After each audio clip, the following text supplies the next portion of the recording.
सुरुवात करणार आहोत.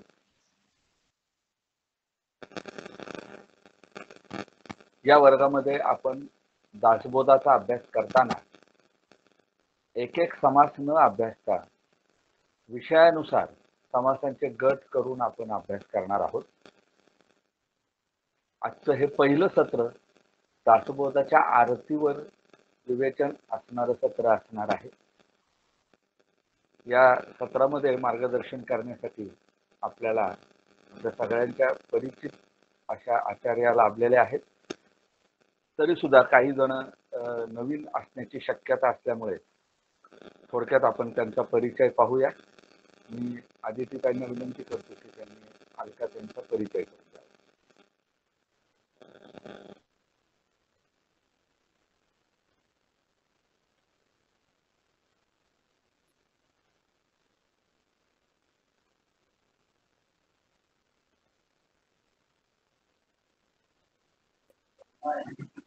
जय जय रघुवीर समर्थ. ताईंचं पूर्ण नाव सौ अलका दत्तात्रय मुतालिक. लौकिक अर्थाने ताईंचं शिक्षण झालेलं आहे MA MEd. 30 वर्ष प्रदीर्घ ताईंनी शिक्षण क्षेत्रामध्ये शिक्षिका म्हणून सेवा दिलेली आहे. त्याचप्रमाणे पदव्युत्तर योग महाविद्यालयात आणि कीर्तन महाविद्यालयात तत्वज्ञान ह्या विषयावर अध्यापन कार्य ताईंचे सुरू आहे. शांकर अद्वैत वेदांत तत्वज्ञानाचे पुरस्कर्ते परमपूज्य डॉक्टर देशमुख काका मुरगुड कोल्हापूर यांचा त्यांनी अनुग्रह घेतलेला आहे. त्यांच्या चरणी प्रस्थानत्रयीचे म्हणजेच उपनिषदे, ब्रह्मसूत्रे, गीता या ग्रंथांचे तसेच अध्यात्मशास्त्र आणि संत वाङ्मयाचे अध्ययन त्यांच्या आज्ञेने प्रवचन सेवा ताई देत आहेत. ताईंचे कार्य ही बरेच मोठे आहे. श्री गणेश मंदिर संस्थान डोंबिवली येथे गेली 15 वर्षापासून विश्वस्त म्हणून सक्रिय आहेत. श्री समर्थ रामदास स्वामी यांच्या समर्थ संप्रदायाचे प्रचार आणि प्रसार कार्य ताई करीत आहेत. श्री समर्थ विद्यापीठ सातारा येथे प्रमुख सल्लागार आणि मार्गदर्शक म्हणूनही जबाबदारी ताई पेलत आहेत. दर बुधवारी तत्वज्ञान अभ्यास वर्गाचे आयोजन देशात आणि विदेशात अनेक विषयांवरचे प्रवचने ताई देत आहेत. झी 24 तासवर दासबोध ह्या विषयावर सतत 2 वर्षे प्रवचनही चालू आहेत. द्वारका, नैमिषारण्य, शुकताल यांसह अनेक ठिकाणी श्रीमद भागवत सप्ताह संपन्न झालेला आहे. श्रीलंकेसह अनेक ठिकाणी श्री रामकथा सप्ताह देखील ताईंनी केलेला आहे. शिवथरगड येथील विद्यार्थी आणि प्रापंचिक दासबोध अभ्यास वर्गाचे आयोजन ताईंनी केलेले आहे. अरविंदो आश्रम नैनिताल, ऋषिकेश, एरो व्हॅली येथे आध्यात्मिक अभ्यास वर्गात ताईंचे नेहमीच मार्गदर्शन मिळते. ताईंचे लेखन साहित्य बघूयात. कुलदेवता बनशंकरी शाकंभरी माता यांचे गद्य आणि पद्य चरित्र ओवीबद्ध ताईंनी लिहिलेले आहेत. श्री कृष्ण बंधू बलराम चरित्र, श्रीमद भागवत बोध कथामृत इत्यादी ग्रंथ 2006 साली प्रसिद्ध झालेले आहेत. नित्य चिदंबर बोध श्री संत राजाराम महाराज यांच्या अभंगांवर ताईंचा निरूपण ग्रंथ उपलब्ध आहे. श्री समर्थ वाणी, श्री तुकयाची वाणी, श्रीमद भागवत यावर वार्षिक सदरे ताई लिहितात. सज्जनगड मासिकात अनेक आध्यात्मिक लेख प्रसिद्ध आहेत. तसेच 21 सामसी दासबोध, श्री समर्थ शतके यावर नियमित लिखाण ताईंचं चालू आहे. विविध आध्यात्मिक मासिकात संत वाङ्मय, अध्यात्मशास्त्र यावर नियमित लेखन देखील चालू आहे. श्री गणेश मंदिर डोंबिवली ग्रामदैवत त्रैमासिकांची संपादिका म्हणूनही ताई जबाबदारी घेत आहेत.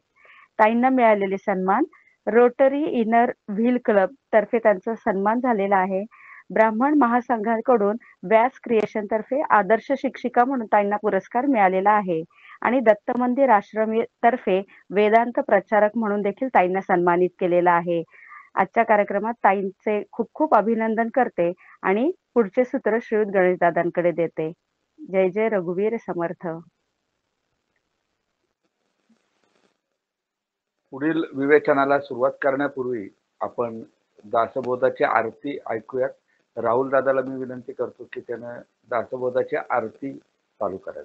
संगम केला महानुभाव संत जने अनुभवता खेला अज्ञान जड जीवा मार्ग सुगम झाला जय जय दासबोधा ग्रंथराज प्रसिद्धा आरती ओवाळीन विमळ ज्ञान बाळबोधा जय जय दासबोधा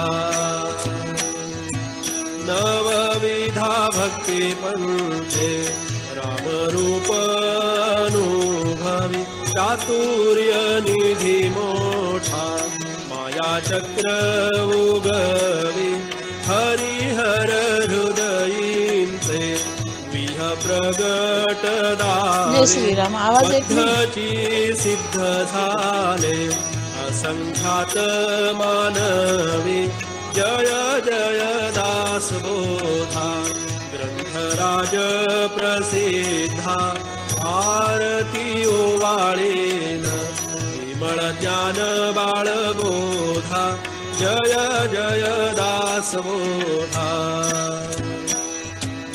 20 दशकींचा अनुभव जो पाहे नित्य नेम विवरिता स्वये ब्रह्माची होय अपार पुण्य गाठी तरी श्रवण लाहे कल्याण लेखकाचे भावगर्भ हृदयी जय जय दासबोधा ग्रंथराज प्रसिद्धा आरती ओवाळीन विमळ ज्ञान बाळबोधा जय जय दासबोधा.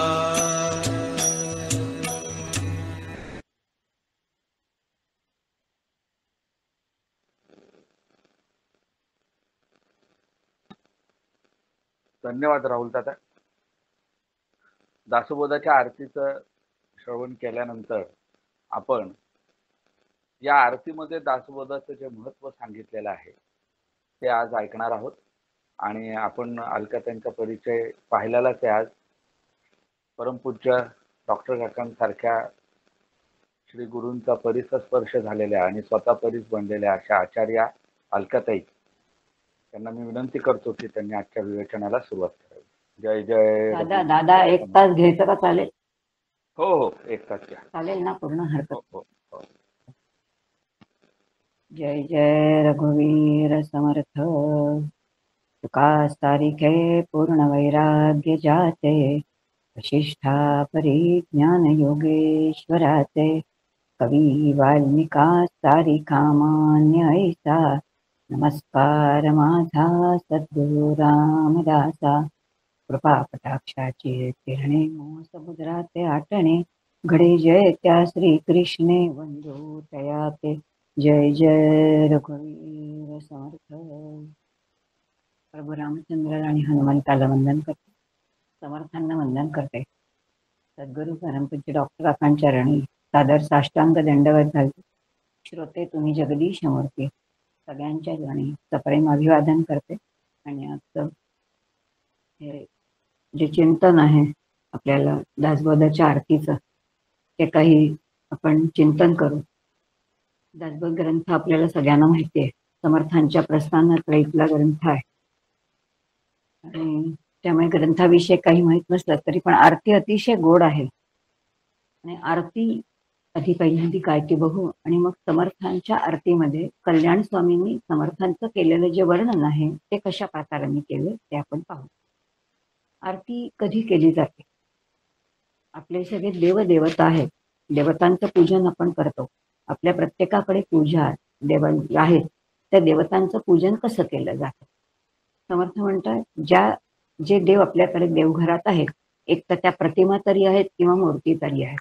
एकतो नाना प्रतिमा, पहिला देवांचा प्रकार.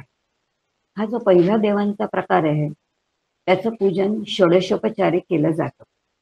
याचा अर्थ देव मंत्रांच्या अधीन आहेत, मंत्रांनी त्यांच्यामध्ये देवत्व सुप्रतिष्ठित करायचं असतं आणि म्हणून देवतांचे पूजन 16 उपचारांनी केलं जातं. यातील अंतिम उपचार जो आहे तो आरती आहे. आरतीनंतर दुसरं काहीच नाही, शिल्लक राहतो तो एकच भाग, तो म्हणजे प्रसाद. त्याच्यानंतर आरतीनंतर कोणताही उपचार देवाला करणं शिल्लक नाही. मग अशी आरती जर शेवटचा उपचार असेल तर त्याचं वेगळेपण काय आहे किंवा त्याचा कशासाठी ती केली जाते? आरती या शब्दामध्ये सुद्धा आरती कशासाठी करतात हे शास्त्राने सांगितलंय. शास्त्र असं म्हणतं आर्त स्वरामध्ये, याचा अर्थ जेव्हा आपण भगवंताच्या समोर उभे राहतो, माऊली म्हणतात दिवसामध्ये किती 8 प्रहर आहेत, या 8 प्रहरापैकी मोटके भरी देत जाय, क्षणभर ज्या वेळेला तिथे भगवंताच्या समोर उभे राहू, देवाच्या समोर उभे राहू, तेव्हा काय घडलं पाहिजे? याचा अर्थ असं आर्त स्वराने त्या परमात्म्याला आळवलं पाहिजे की जेणेकरून आपल्या अंतःकरणामध्ये एखादा तरी जे अष्टसात्विक भाव आहेत त्यातला एक भाव तरी उद्दीपित झाला पाहिजे. आपण आता आपल्याला स्वतःला प्रश्न विचारूया, जेव्हा आम्ही आरती म्हणतो तेव्हा असा एखादा तरी अष्टसात्विक भाव आपल्या अंतःकरणामध्ये निर्माण होतो का? त्याचं उत्तर नाही असं येतं आपल्याला. आणि म्हणून आर्त स्वरामध्ये भगवंताला आळवणे म्हणजे आरती. परमपूज्य डॉक्टर काकांनी एकदा सांगितलं तर आरती आजन्म पूर्ण आयुष्यभर ज्यांनी मला निर्माण केलेलं आहे त्याला अंतःकरणामध्ये धारण करणं आणि त्याच्यामध्ये रत राहणे, तोपर्यंत सह हयात त्यात रत राहणे म्हणजेच काय? परमात्मे तत्वामध्ये रत होण्यास शिकवते आणि तिथेच राहून त्याचं स्तवन करायला शिकवते. ही काय? आरती आहे. आणि अशी ही आरती की जेव्हा आपण देवासमोर उभं राहून म्हणतो तेव्हा एक पद्धत आहे बरं का. आरतीची एक पद्धत शास्त्रशुद्ध लक्षात घेतली पाहिजे. आपण निरांजन घेतो, निरांजन त्या समोरच्या मूर्तीसमोरून फिरवतो. कसं फिरवायचं? परमपूज्य मंदाते एकदा म्हणाल्या, आपल्या समोर 2 निरांजन आहेत, ती निरांजन जे आहेत ते तबक ज्या त्यामध्ये ठेवलेले ते भगवंताच्या उजव्या पायापासून वर हळूहळू हळूहळू न्यायचं, मस्तकापर्यंत न्यायचं आणि मग पुन्हा खाली आणायचं आणि मग पुन्हा गोल पायापासून वरपर्यंत संपूर्ण ती आरती म्हणायची. आणि मग आरती घेणं हा प्रकार आहे. आरती झालं की आपण काय म्हणतो? घालीनं लोटांगण म्हणतो आणि आरती घेतो. ही आरती घेणं हा काय प्रकार आहे? याचा अर्थ भगवंत, भग म्हणजे जो गुणांनी युक्त आहे, ज्याच्याजवळ अनेक सद्गुण आहेत. भगवंताची आरती याचा अर्थ त्याच्या सद्गुणांची आरती आहे आणि भगवंताची केलेली ती आरती आपण दोन्ही हाताने घेतो आणि आपल्या डोक्यावरून हात फिरवतो. याचा अर्थ त्याचे असणारे सद्गुण आपल्या अंतःकरणामध्ये यावेत अशी मनापासून त्याला केलेली ती प्रार्थना आहे. बरेच वेळेला आपण ती फक्त हाताने क्रिया करतो, पण अंतरंगामध्ये काय करायचं? आरती कशासाठी घ्यायची? कारण उपास्य दैवताच्या सद्गुणांचं अवतरण जेव्हा उपासकामध्ये होतं तेव्हा उपासनेची फलश्रुती आहे हे शास्त्र सांगतं. आरती जर शेवटचा टप्पा असेल तर ती आरती घेणं, आरती करणं हे सगळं शास्त्र शुद्ध आहे.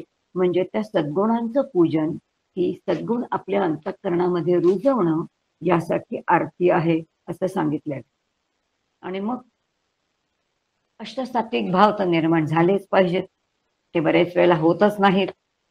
ते कसे होतील त्याकडे आपण अगदी जाणीवपूर्वक लक्ष दिलं पाहिजे.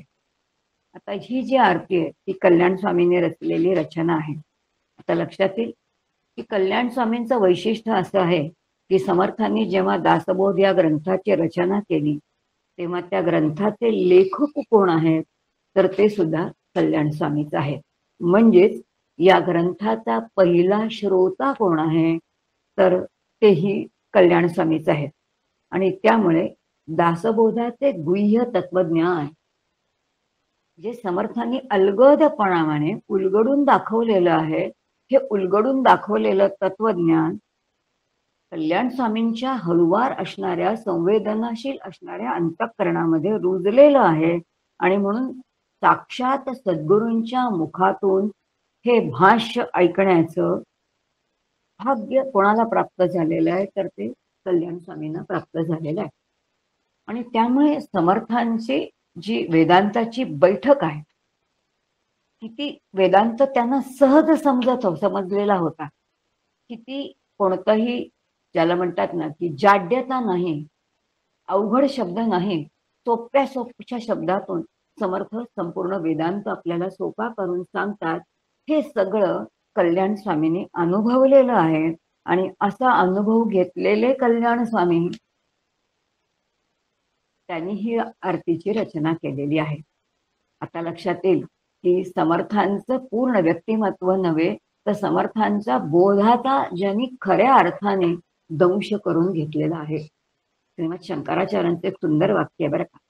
आचार्यांचं विधान आहे. आचार्य म्हणतात, जेव्हा शिष्य सद्गुरूंच्या चरणी जातो तेव्हा सद्गुरूंचा बोध हा त्यांनी जणू सर्पदंशासारखा आपल्या अंगी भिनून घ्यायचा असतो आणि त्या सर्पाचं विष जसं शरीरामध्ये भिनलं की तो जीव कसा आहे, ज्याला चावलेला आहे, दंश झालेला आहे, तो मृत होतो.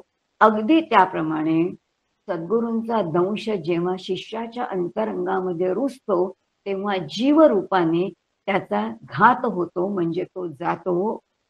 आणि आता खरा कोणत्या भावरूपाने, कोणता भाव आहे आता, देवभाव आहे, आत्मभाव आहे. आत्मभावाने तो खऱ्या अर्थाने जागृत होतो. आणि म्हणून गुरुमुखे जो मरियो वही मोरख पायो, नानकजी म्हणतात. गुरूंचा सत्वमशी बोध झाल्यानंतर देहबुद्धीचा घात होणे, ज्याला तुकोबाराय म्हणतात, आपुले मरण पाहिल्या मी डोळा, हे कल्याण स्वामींचं घडलेलं आहे. आणि हे घडलेल्यानंतर दासबोधाची आरती त्यांनी लिहिलेली आहे. मुळामध्ये दासबोध म्हणजे काय हे आपण अनेक वेळेला बघितलेलं आहे. खूप सुंदर त्याच्या व्याख्या आहेत. आपण अण्णांची व्याख्या आपण बघितलेली मला आठवते. परमपूज्य अण्णाबुवा कालगावकर नेहमी म्हणायचे, जोपर्यंत जीव दास होत नाही तोपर्यंत त्याला बोध कधीच होत नाही. दास होणे याचा अर्थ अंतःकरणाची पिशवी रीती करणे, जिथे सद्गुरू काही बोध भरू शकतात. मारुतीबुवा म्हणायचे, वेदांताचा परिपूर्ण एकमेव ग्रंथ असा आहे की एकदा त्या ग्रंथाला हात लावल्यानंतर दुसऱ्या कोणत्या ग्रंथाचा विचार करायची आवश्यकताच पडणार नाही. पूर्णपणाने मोक्षपदी नेणारा असा हा ग्रंथ आहे. परमपूज्य डॉक्टर काकांनी या ग्रंथाच्या सुरुवातीला असं म्हटलंय की समर्थांचा हा ग्रंथ म्हणजे साधू काव्य आहे. साधू काव्य म्हणजे धर्म, अर्थ, काम आणि मोक्ष चारही पुरुषार्थ प्राप्त करून देणारं जे काव्य असतं त्याला साधू काव्य म्हणतात. आणि समर्थांचा दासबोध हे साधू काव्य आहे. श्रीमद आचार्य विनोबा म्हणतात, हे व्यवहार उपनिषद आहे. व्यवहारामध्ये कसं वागायचं शिकवणारा हा ग्रंथ आहे. आणि इतके सगळे सुंदर ग्रंथ असतील, इतकं त्याचं वर्णन केलेलं असेल. नाना म्हणजे अत्यंत श्रेष्ठ ज्यांची उत्तम वाणी होती ते राम शेवाळकर म्हणायचे की अंतरंग आणि बहिरंग या दोन्हींनी आपल्या मानवाचं अंतरंग बहिरंग दोन्ही उजळून टाकणारा, नुसता उजळवणार नाही तर जीवालाच प्रकाशमान करून टाकणारा हा ग्रंथ कोणता आहे तर तो दासबोध आहे. आणि अशा या दासबोधाची आरती कल्याण स्वामींनी लिहिली आहे. आणि सुरुवातीला असते म्हणतात, वेदांत संमतीचा काव्य सिंधू भरला. शब्द इतका सुंदर आहे, वेदांत संमती. वेदांत संमती याचा अर्थ वेदांच्या मध्ये असणारा जो अंत तो वेदांत, म्हणजेच वेदांची संपत्ती आला आहे. संमती म्हणजे आज्ञा, ज्याचा अर्थ वेदांची आज्ञा आहे. आणि वेदांची आज्ञा म्हणजे वेदांमध्ये एकच गोष्ट सांगितली ती म्हणजे स्वरूपाचं ज्ञान. वेद ज्ञान राशी आहे. ते ज्ञान राशी कोणती आहे तर ते आत्मज्ञान किंवा ब्रह्मज्ञान राशी आहे. आणि असे शुद्ध स्फुरण कसं आहे तर वेदांत संमती याचा अर्थ वेदांची आज्ञाच जणू काही कोणाला मिळालेली आहे तर ती समर्थांना मिळालेली आहे. आणि म्हणून समर्थांचा काव्य सिंधू भरलेला आहे. आता काव्य सिंधू भरला म्हणजे समर्थांचा एकच हा बृहद ग्रंथ आहे असं आहे का? नाही आहे. आज आपल्याला उपलब्ध असणारं जवळजवळ 50,000 ओव्यांचं वाङ्मय उपलब्ध आहे. आणि जवळजवळ 40 ते 42,000 ओव्यांचं जे वाङ्मय समर्थांचं हस्तलिखित आहे त्याची बाळं सुद्धा अजून काढली गेलेली नाहीत. आणि असं एकंदर 80 ते 85 हजार ओव्यांचं एकंदर समर्थांचं बृहद लेखन आहे. आणि म्हणून कल्याण स्वामी म्हणतात की काय आहे हा काव्य सिंधू भरला, वेदांची जणू आज्ञाच माझ्या गुरुमाऊलीला मिळाली आणि त्यामुळे विविध वाङ्मयाचे विविध प्रकार हे सगळे हाताळताना दृष्टी केवळ एकाच ठिकाणी होती, ती म्हणजे निर्गुण तत्वावरती होती. बहिरंगाचा साज वेगवेगळे असतील, कधी अभंग लिहिलेत, कधी आणखीन काही समास लिहिलेत, कधी काही फटके लिहिलेत, कधी काय किती प्रकारचं लोकवाङ्मय समर्थांनी लिहिले. उंदीर लिहिलेलं आहे, कापडी लिहिलेलं आहे, अनेक प्रकारचे वासुदेव लिहिलेले आहेत, भूत्या लिहिलेलं आहे, कुत्रा लिहिलेला आहे, श्वान लिहिलेलं आहे, अनेक प्रकारचं असं. म्हणून काव्य सिंधू जो आहे तो समर्थांच्या इतकं उधाण आलेलं आहे समर्थांच्या काव्य सिंधूला, की जणू काही समर्थांचं सगळं जीवन या काव्य सिंधूंनी भरून गेलेलं आहे.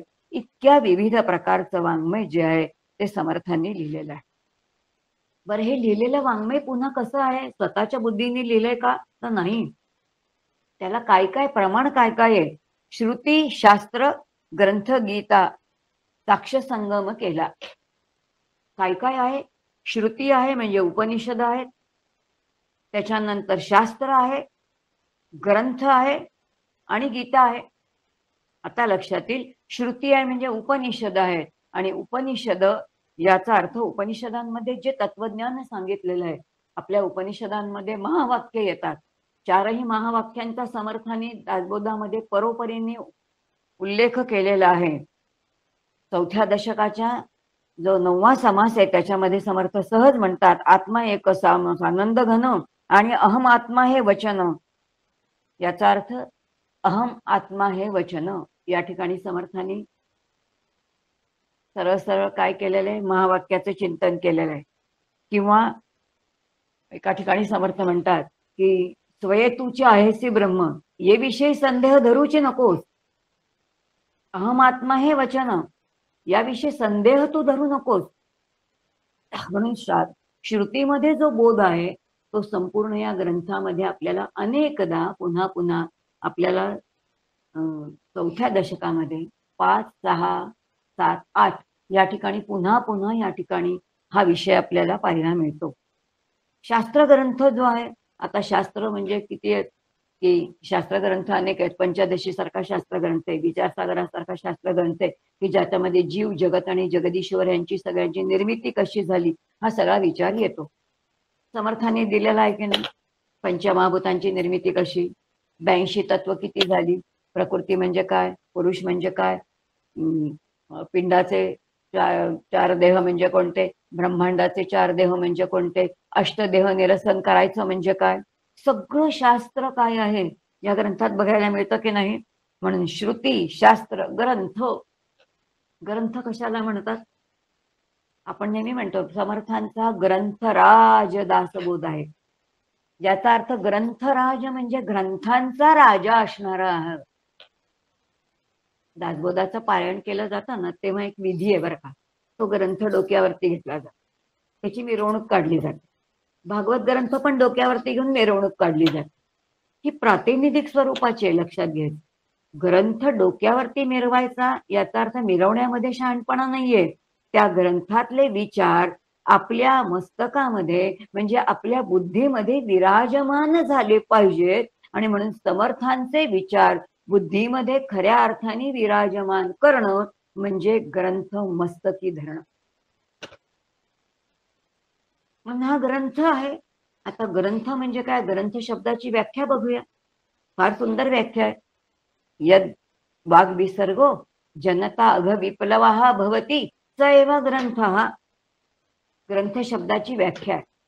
यद वाग विसर्गो, ज्याच्या वाणीच्या विलासामुळे, ज्याचा अर्थ समर्थांच्या वाणीचा विलास म्हणजे दासबोध ग्रंथ आहे, म्हणजे मनाचे श्लोका ग्रंथ आहे, म्हणजे आत्मारामा ग्रंथ आहे, समर्थांचे अभंग आहे, समर्थांच्या वाणीचा विलास आहे. यद वाग विसर्गो जनता, जनता म्हणजे श्रोता किंवा वाचक. अघ विप्लवा भवती, अघ म्हणजे पापापासून परावृत्त होतो त्याला ग्रंथ म्हणतात. समर्थांचं संपूर्ण वाङ्मय हे अत्यंत हेतुनिष्ठ आहे, त्याला प्रयोजन आहे आणि त्याचं एकमेव प्रयोजन हे मोक्ष हे प्रयोजन आहे. स्वांत सुखाय समर्थांनी लिहिलेलं नाही. समर्थांची पूर्ण रचना काही ना काही ती बोध करण्यासाठी लिहिलेली आहे. आणि म्हणून श्रुती, शास्त्र, ग्रंथ, गीता, गीता जी आहे ती निधिध्यासनाची आहे. आपल्याला माहितीये की आपली जी प्रस्थानत्रयी आहे त्या प्रस्थानत्रयीमध्ये पहिल्यांदी श्रुती म्हणजे उपनिषद येतात, नंतर ब्रह्मसूत्रासारखं शास्त्र येतं आणि मग त्यानंतर काय आहे तर गीता निधिध्यासनासाठी येते. कारण प्रत्यक्ष 700 श्लोक साधनं सांगतात. म्हणून श्रुती, शास्त्र, ग्रंथ, गीता या सगळ्यांचा संगम, या सगळ्यांचं जे सार आहे ते सार आपल्याला कुठे पाहायला मिळतं तर ते समर्थांच्या वाङ्मयामध्ये, दासबोधामध्ये पाहायला मिळतं. बा गीतेमधले जरा तुम्ही आपण बघितलं की कुविद्या लक्षण, पढत मूर्खाची लक्षणं, गीतेतले श्लोक आहेत की नाही, दंभो दर्पोभिमानश्च क्रोध पारुषमेव च, दंभ दर्प आणि अभिमान कसे शब्द समर्थांनी वापरलेले आहेत. याचा अर्थ जे तत्वज्ञान गीता सांगते तेच तत्वज्ञान समर्थांनी आपल्याला प्राकृतामध्ये सांगितलंय. आणि प्राकृतामध्ये याचा अर्थ आई जशी बाळाला छोटे छोटे घास करून भरवते तशी समर्थ माऊली आपल्याला हे सगळं वेदांत जे आहे ते हळूहळू काय करते तर माऊलीसारखं सुलभ मराठी भाषेमध्ये करून आपल्याला ते सुलभ करून आपल्या पचनी पाडते. आणि म्हणून पहिल्या 2 ह्याच्यामध्ये कल्याण स्वामी म्हणतायत वेदांत संमतीचा काव्य सिंधू भरला, श्रुती, शास्त्र, ग्रंथ, गीता साक्ष संगम केला.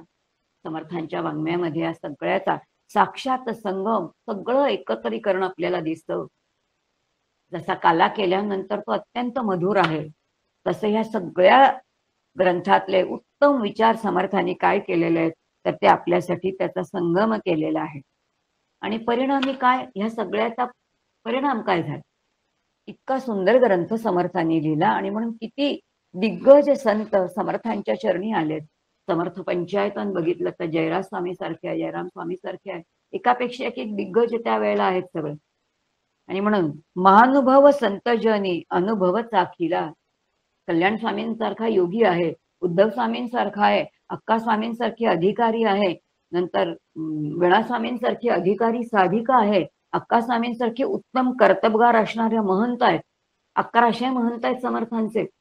हे सगळे अत्यंत सद्गुणाने उत्तम असणारे महान भाव आणि महान अनुभव म्हणजे समर्थांच्या चरणी ज्यांनी स्वतःचा अनुभव, याचा अर्थ स्वानुभूती घेतली, आत्मप्रचिती घेतली.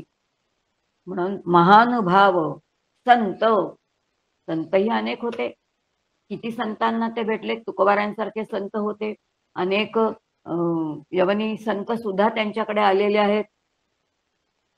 आणि म्हणून अनेक संतांची त्यांची भेट झालेली आहे, आपण समर्थांच्या चरित्रामध्ये बघतो.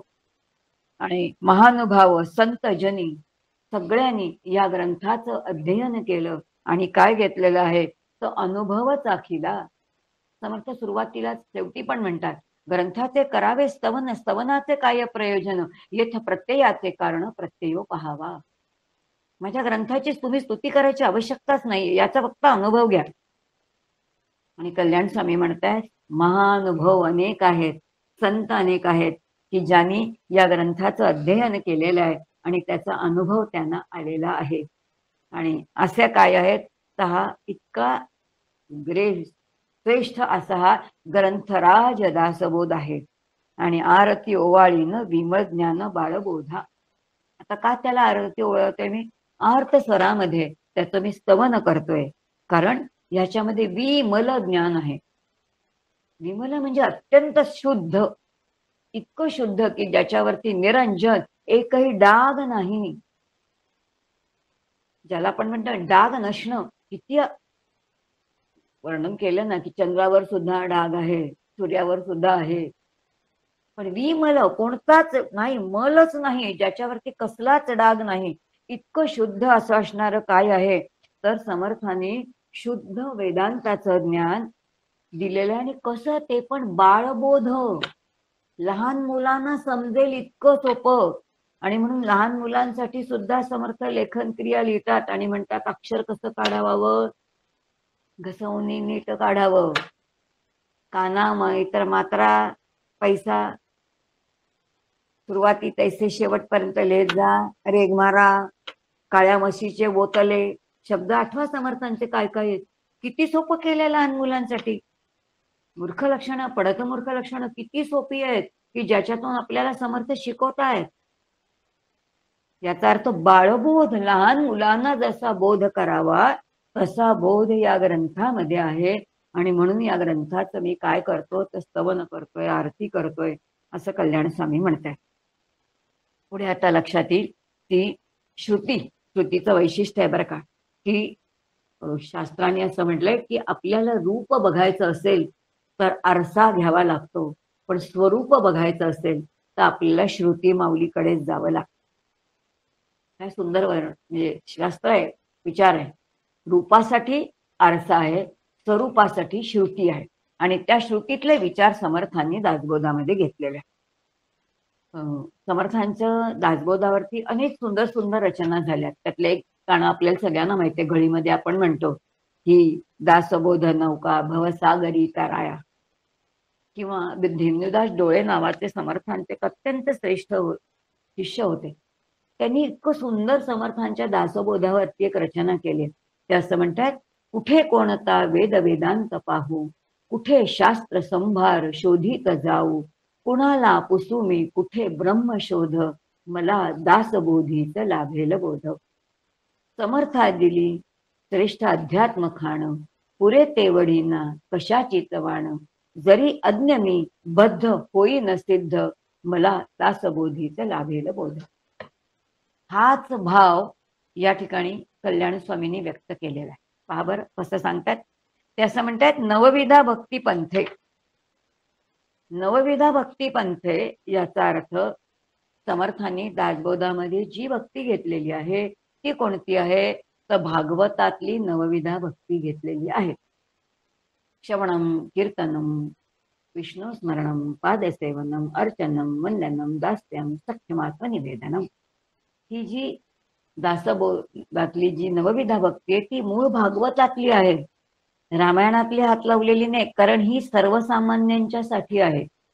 तुम्ही आम्ही जे प्रापंचिक आहेत त्यांच्यासाठी असणारी ही नवविधा भक्ती आहे, ती समर्थाने घेतलेली आहे. आणि म्हणून या ठिकाणी कल्याण स्वामी म्हणतात, नवविधा भक्ती पंथे रामरूप अनुभवी.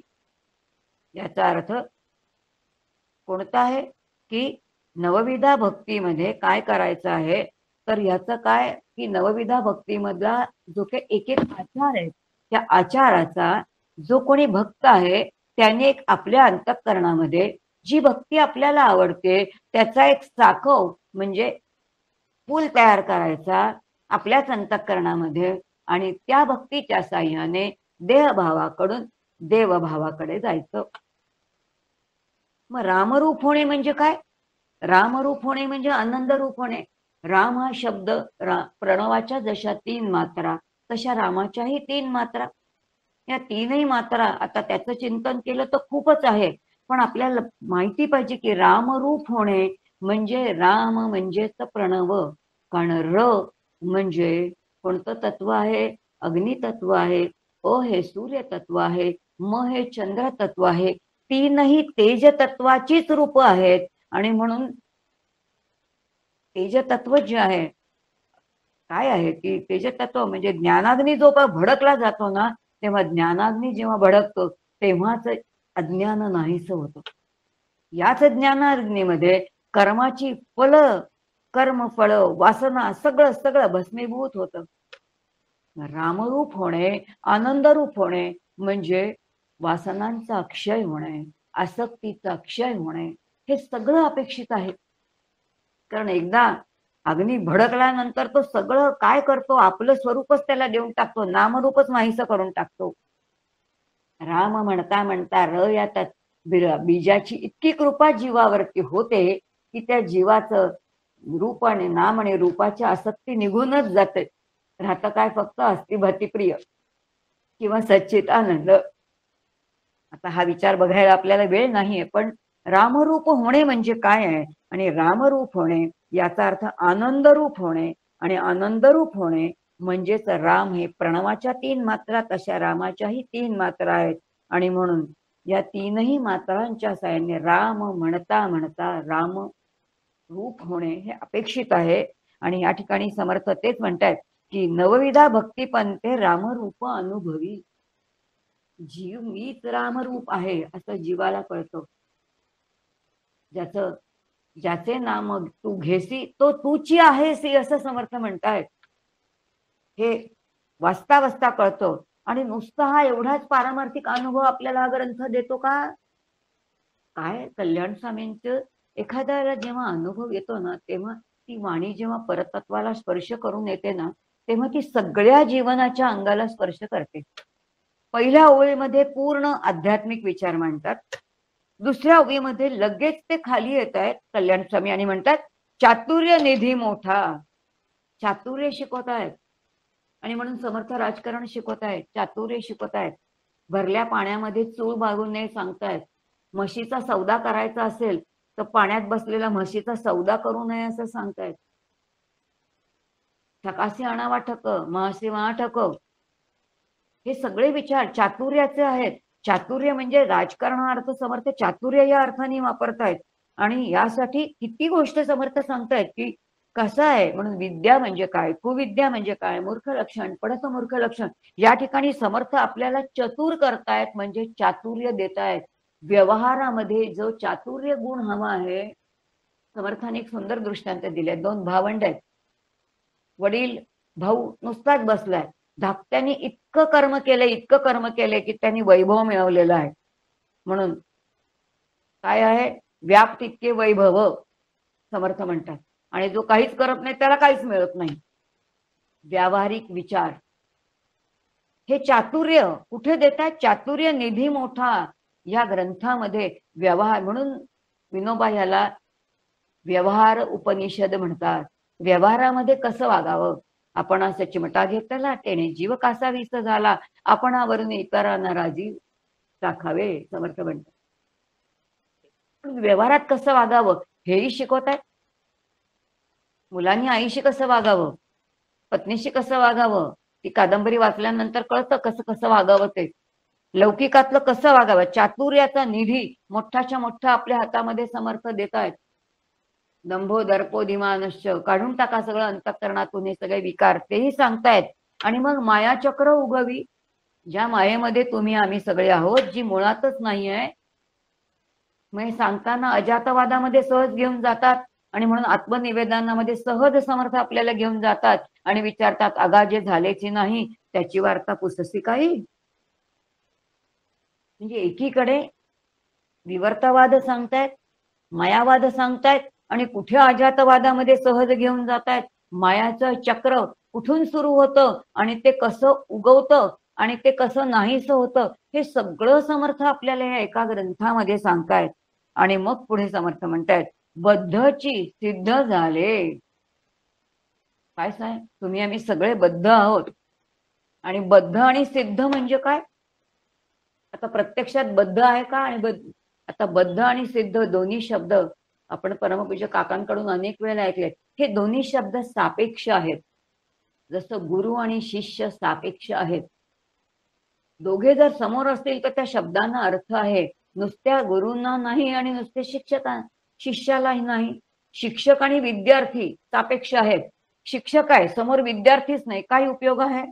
आणि विद्यार्थी आहेत समोर एकही शिक्षक नाही, काय उपयोग आहे? नाही, दोघेही पाहिजेत तरच सार्थकता आहे. मग जिथे अपूर्णता आहे तो शिष्य आहे, जिथे पूर्णता आहे ते गुरुतत्व आहे. मग असं जर आहे, मग जे बद्ध आहे त्याचा अर्थ तो बांधलेला आहे. कशाने बांधलेला आहे? अविद्येने बांधलेला आहे. मी देह आहे या कल्पनेने बांधलेला आहे.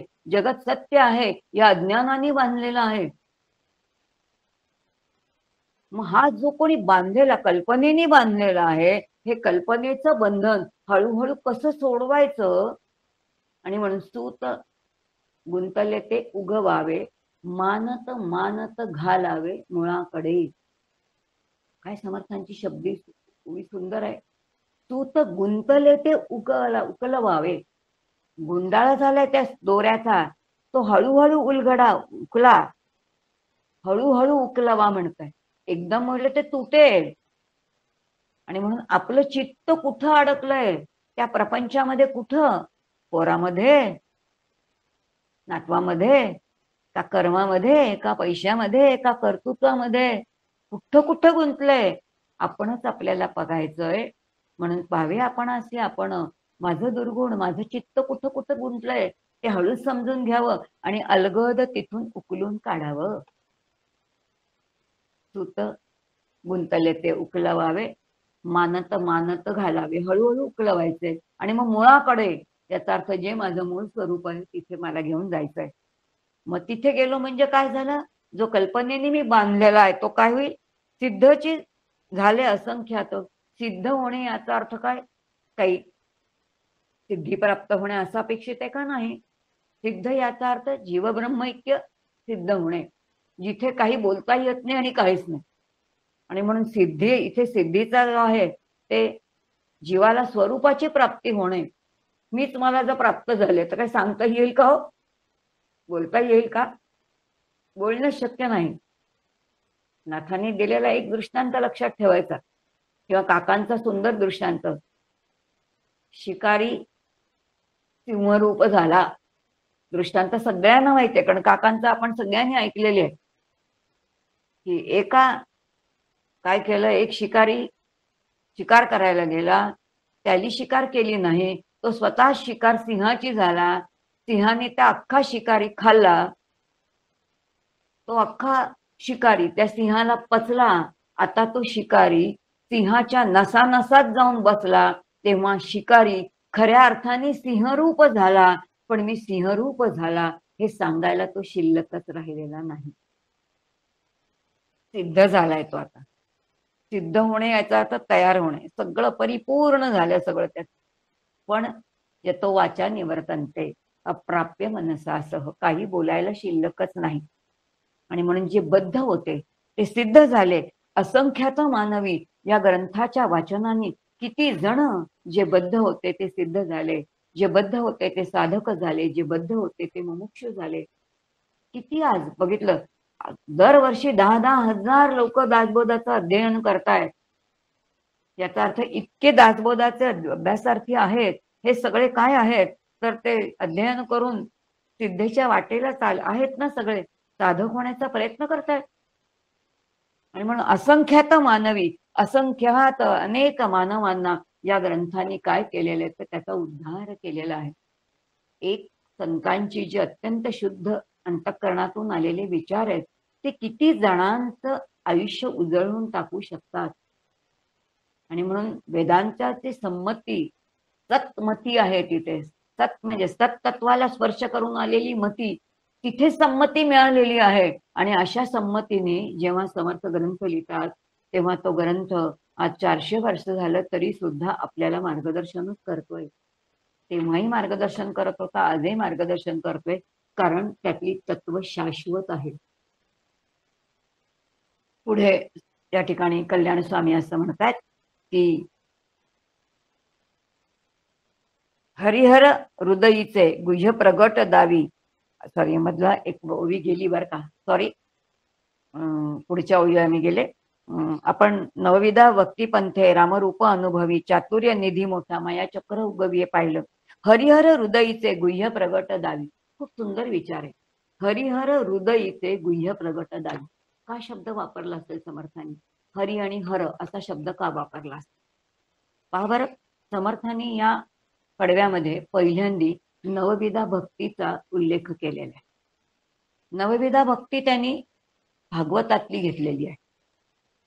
आणि हा विचार हरी आणि हर हाही विचार त्यांनी जिथून घेतलेला आहे तो ग्रंथ म्हणजे कोणता आहे तर तो भागवत ग्रंथ आहे.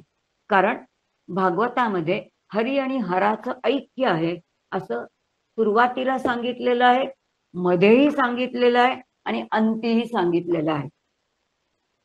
तुकोबाराय असं म्हणतात, हरी आणि हराचं ऐक्यच आहे, फरक असेल तर फक्त एका काय वेलांटीचा, असं तुकोबारांचं वचन आहे. मग आता हरी म्हणजे काय आणि हर म्हणजे काय आहे? हरी म्हणजे विष्णू आहे, तर हर म्हणजे शंकर आहे. भागवत ग्रंथ आपल्याला असं म्हणतो, हे दोहे एकच आहेत, कारण हे ईश्वर आहेत. उत्पत्ती स्थिती लय यांचं त्यांच्या कार्याप्रमाणे त्यांची नावं बदलतात, हे बरोबरच आहे. पण हरी आणि हराचं ऐक्य का आहे? कारण हरी म्हणजे विष्णू हा भक्ती मार्गाचा काय आहे, तर तो आचार्य आहे. आणि हर हा ज्ञान मार्गाचा आचार्य. बघा विचार किती सुंदर आहे, हा विचार समजून घेण्यासारखा आहे. हरी हा भक्ती मार्गाचा आचार्य आहे, तर हर हा ज्ञान मार्गाचा आचार्य आहे. हरी भक्ती मार्गाचा आचार्य असल्यामुळे भक्ती मार्ग समर्पणावरती आधारित आहे. आणि समर्पण कसं करायचं हे आपल्याला कोण शिकवतं, तर त्याचा आचार्य साक्षात भगवान गोपाल कृष्ण आहे. आता पुढचा मार्ग म्हणजे ज्ञान मार्ग आहे, जो ज्ञान मार्ग वैराग्यावरती आधारित आहे. आणि ज्ञान मार्गाचा आचार्य कोण आहे, तर शिवशंकर हे ज्ञान मार्गाचे आचार्य आहेत. आणि म्हणून हरी आणि हराचं ऐक्य आहे. आणि हरी आणि हराचं ऐक्य, हर आणि हरी म्हटलं नाही बरं का, आधी हरी आणि हर म्हटलं. काय शास्त्र सुंदर आहे. कारण भक्तीची उदरी प्रसवे ज्ञान,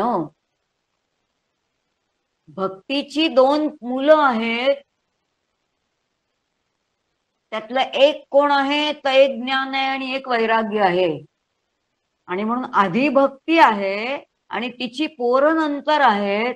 आणि म्हणून आधी हरी आणि मग हर, म्हणून भक्तीची उदरी प्रसवे ज्ञान. भक्तीच्यातून आलेलं ज्ञान हे संतांना मान्य आहे. तुम्ही आम्ही आधी ग्रंथच वाचायला घेतो, अमान्य आहे बरं का. नाथांना तर मान्यच नाही, शास्त्रालाच मान्य नाही. शास्त्र म्हणतं आधी भक्ती करा, भक्तीतून ज्ञान उदयाला येईल. आम्ही आधी ग्रंथांचंच अध्ययन करतो. आणि मग त्यामुळे ग्रंथ वाचल्यानंतर ते आत्मा ब्रह्म, ते ब्रह्म तूच आहे, ते फारच ऐकायला बरं वाटतं. मग ती भक्ती जरा कमीपणाचीच वाटायला लागते. गडबड घोटाळाच आहे हो सगळा. दोहीकडे वस केले, ना भक्ती ना ज्ञान, अशी कुठेतरी परिस्थिती व्हायला नको म्हणून सांगितलेलं आहे. पण हरी आणि हर हे दोघेही काय आहेत, ते याच पिंडामध्ये वास करतात. आणि मग त्यांचं त्यांचे स्थान समजून घेणं आणि त्यांना जागृत करणं, याचं संपूर्ण मार्गदर्शन या ग्रंथामध्ये आहे. आता आपल्याला तो विषय घेताच येणार नाही, कारण कुठं कुठं काय मार्गदर्शन आहे, एका तासामध्ये कसा काय फडशा पडायचा बाबा या सगळ्या विषयाचा. पण तरी आहे, आता लक्षात येईल कुठे कुठे आहे. तर हरी म्हणजे काय ते कळलं आणि हर म्हणजे काय ते कळलं. भक्ती मार्ग म्हणजे काय आणि ज्ञान मार्ग म्हणजे काय, आणि भक्तीतून ज्ञानामध्ये जायचंय आपल्याला, हे सगळं समजून घ्यायचं. आणि म्हणून भक्ती आणि ज्ञान या दोघं काय आहेत, एकाच नाण्याच्या दोन्ही बाजू आहेत. आणि हे शुद्ध, हे गुह्य जे ज्ञान आहे ते समर्थांनी प्रगट केलेले आहे.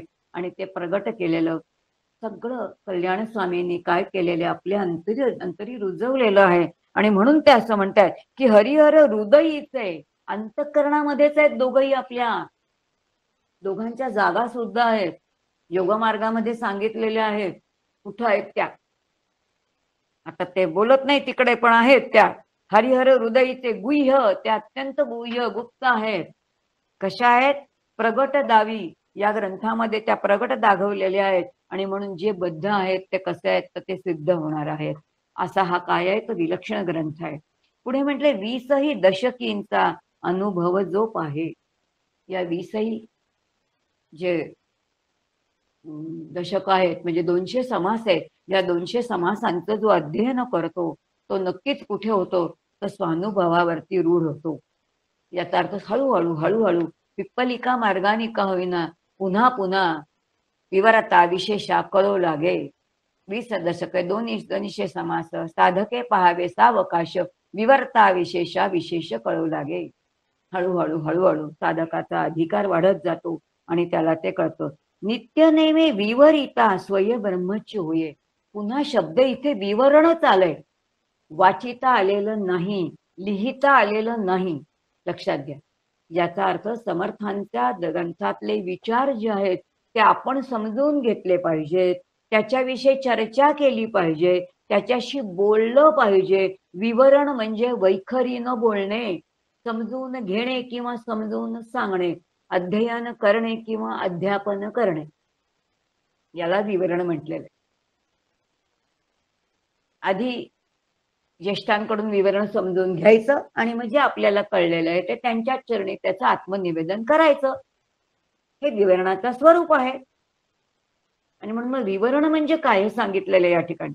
म्हणून 20 दशकींचा अनुभव जो आहे, हा जो अनुभव घेणार आहे, नित्य नेमे विवरिता, कोणाला अनुभव येतो, जो सतत या ग्रंथाचं वाचन करतो. विवर स्वय ब्रह्मची होय, ब्रह्मतत्वाविषयी बोलतो. बोलिता बोलिता समर्थ म्हणतात अनुभवास येते.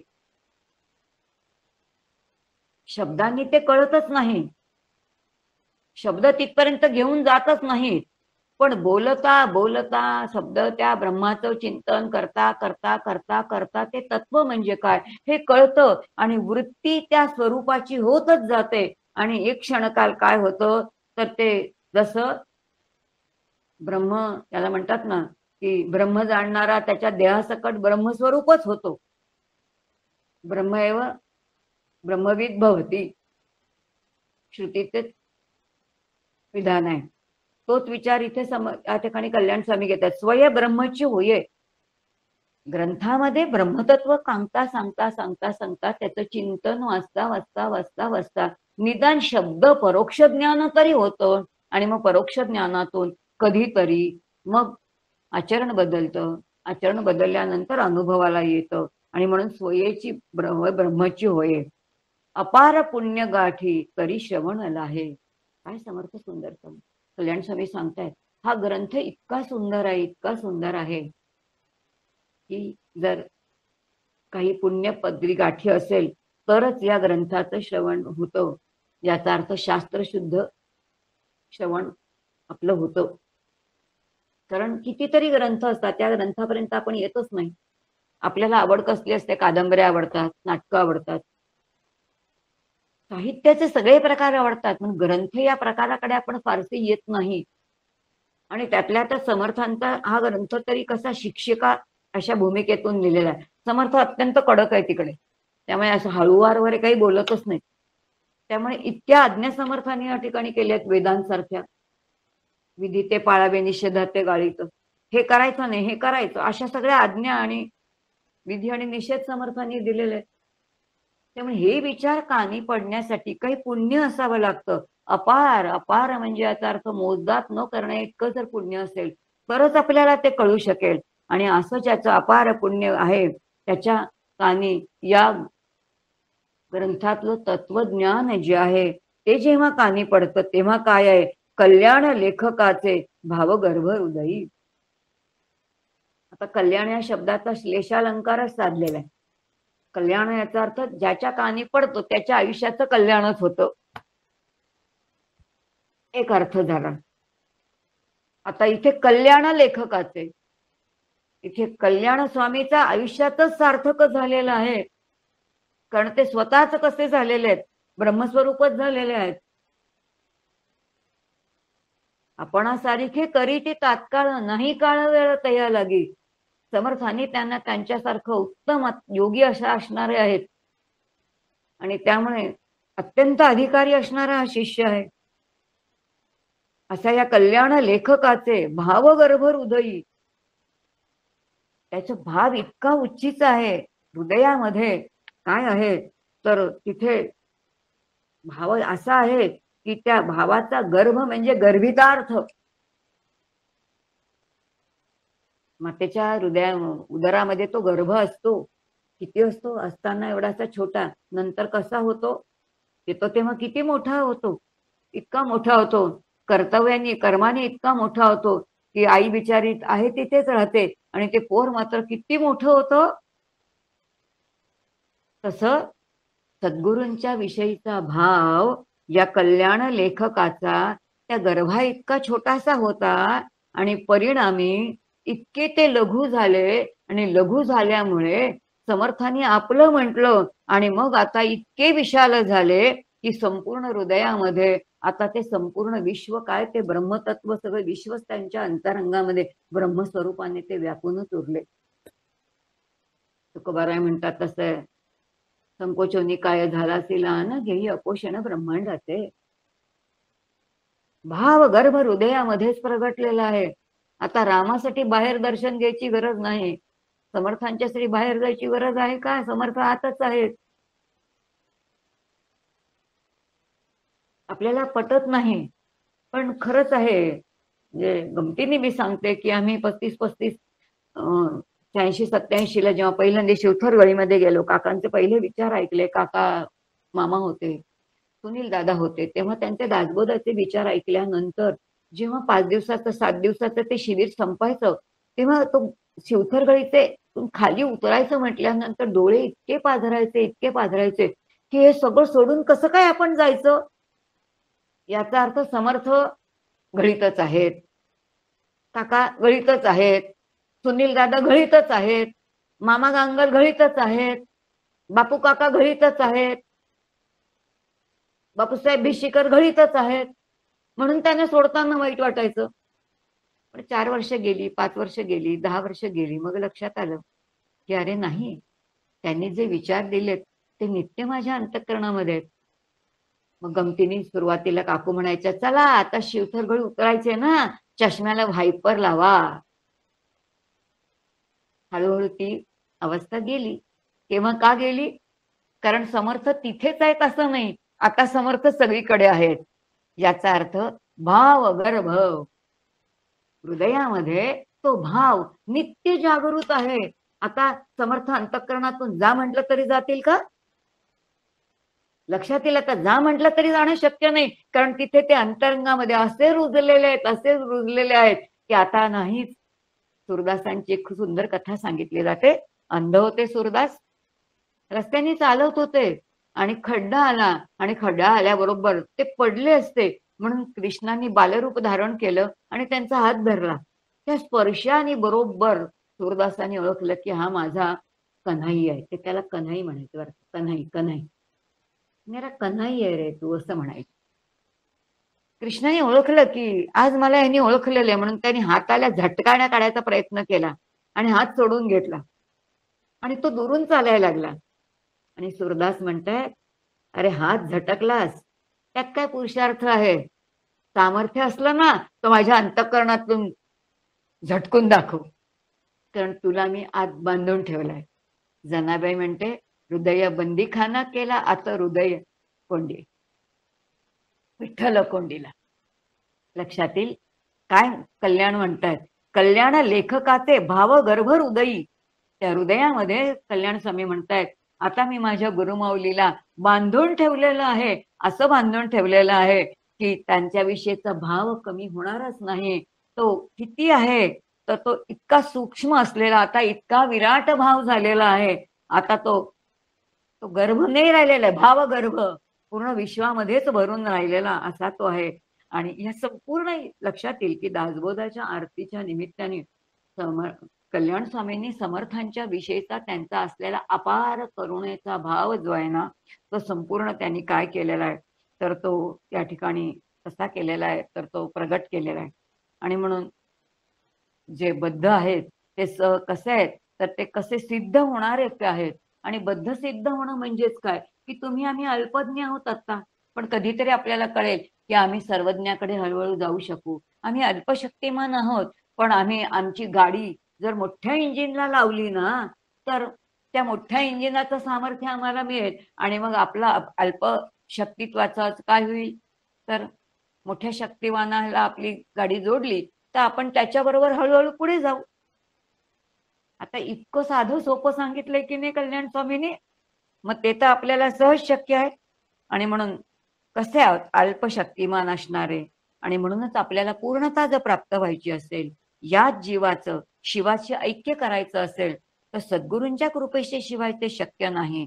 आणि मग सद्गुरूंच्या कृपेच्या शिवाय शक्य नाही याचा अर्थ काय केलेला आहे? आपलं जे बिघडलेलं नातं आहे ते जीव आणि शिवाचं ते नातं जर पुन्हा आपल्याला प्रस्थापित करायचं असेल तर आपल्याला सद्गुरूंच्या चरणी जावं लागेल.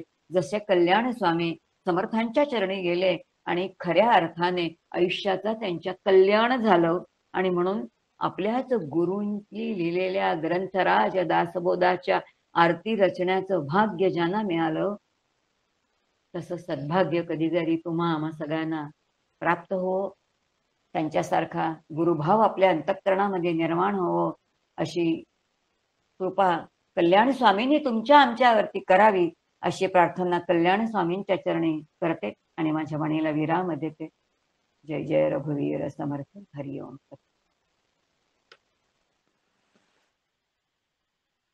जय जय रघुवीर समर्थ. दासबोधाच्या आरतीच्या चिंतनाच्या माध्यमातून दासबोधाच्या अभ्यासाला फार सुंदर सुरुवात अलकाताईंनी करून दिलेली आहे. सुरुवात करतानाच नेमका अभ्यासाचा उद्देश आणि त्याची गहनता जर लक्षात आली तर अभ्यासाला एक वेगळी उंची प्राप्त होते. फारच सुंदर असं विवेचन आपण ऐकलं. आजच्या विवेचनावर काही प्रश्न असण्याची शक्यताच नाही, त्यामुळे प्रश्नोत्तर आपण आज ठेवणार नाही आहोत. तरी कोणाला काही विचारायचं असेल तर पुढील काही कालावधीसाठी आपला समूह सर्वांसाठी खुला असणार आहे आणि या समूहावर व्हॉट्सअपच्या माध्यमातून तुम्ही काही विचारायचं असल्यास विचारू शकता. एका स्वतंत्र ऑडिओ क्लिपच्या माध्यमातून आपल्या आचार्य त्याला उत्तर देतील. दासबोधाचा अभ्यास चालू करताना मनोबोधाचा अभ्यास आपण ज्या पद्धतीने केला ती पद्धत ठेवून आणखीन ॲडिशनल आपण थोडे बदल करत आहोत. कारण बऱ्याच लोकांना 5-5च्या छोट्या अभ्यास गटांमधनं अभ्यास करणं जमलं नाही. त्यामुळे दासबोधाचा अभ्यास करताना आपण दोन्ही मार्ग खुले ठेवलेले आहेत. ज्यांना वैयक्तिक अभ्यास करायचा आहे ते वैयक्तिक अभ्यास करू शकतात आणि ज्यांना 5-5च्या गटांच्या माध्यमातून अभ्यास करायचा आहे त्या पद्धतीनेही करू शकतात. दर महिन्याचा अभ्यासाचा अभ्यासक्रम आपण आधीच इथे सांगितलेला असेल. तेवढ्या भागाचं वाचन करावं आणि मग श्रवण करावं. काही त्याबद्दल असलेले प्रश्न अवश्य विचारावे. ही एक पद्धत झाली वैयक्तिक अभ्यास करायची. दुसरी पद्धत 5 जणांच्या गटामध्ये दिलेल्या अभ्यासक्रमाचं वाचन करून त्या 5 जणांमध्ये इंटरॅक्टिव्ह सेशन व्हावं. प्रत्येकाने 15-15 मिनिटं बोलावं. हे जे वाचलेलं आहे त्यातलं मला काय समजलं काय नाही समजलं याविषयी त्यानं बोलावं. कारण मला एखाद्या विषयावर ज्यावेळी बोलायचं असतं त्यावेळी मी जे वाचन करतो नोट्स काढतो ते एक वेगळ्या पद्धतीचा अभ्यास होता. त्यामुळे या पद्धतीने अभ्यास करणारे अनेक गट आपल्या या समूहामध्ये आहेत. तर ज्यांना या पद्धतीने करायचं आहे त्यांनी 5च्या गटामधनं अभ्यास अवश्य करावा. ज्यांना ते शक्य नाहीये त्यांनी वैयक्तिक अभ्यास करावा. कोणत्याही मार्गाने का असेना परंतु दासबोधाचा अभ्यास करून पद्धती सिद्ध झाले हा अनुभव सर्वांनी घ्यावा अशी सर्वांना मी विनंती करतो. समर्थांच्या चरणी देखील विनंती करतो आणि आजचं सेशन आपण इथे थांबूयात. संदीप आहे का शेवटची प्रार्थना घ्यायला? नाहीतर राहुल दादा तू प्रार्थना. हो घेतो. व्हावी पूर्ण कृपा गुरु मजवरी प्रार्थित भावे तुला वारी सर्व अरिष्ट नेऊन लया सम्मोह जो वाढला अज्ञानांधजनासी मुक्त करुणी शांती पदी बैसवी विनती हीच असे न मागत तुझी भक्ती तुझी ही हवी. सद्गुरुनाथ महाराज की जय. जय जय रघुवीर समर्थ.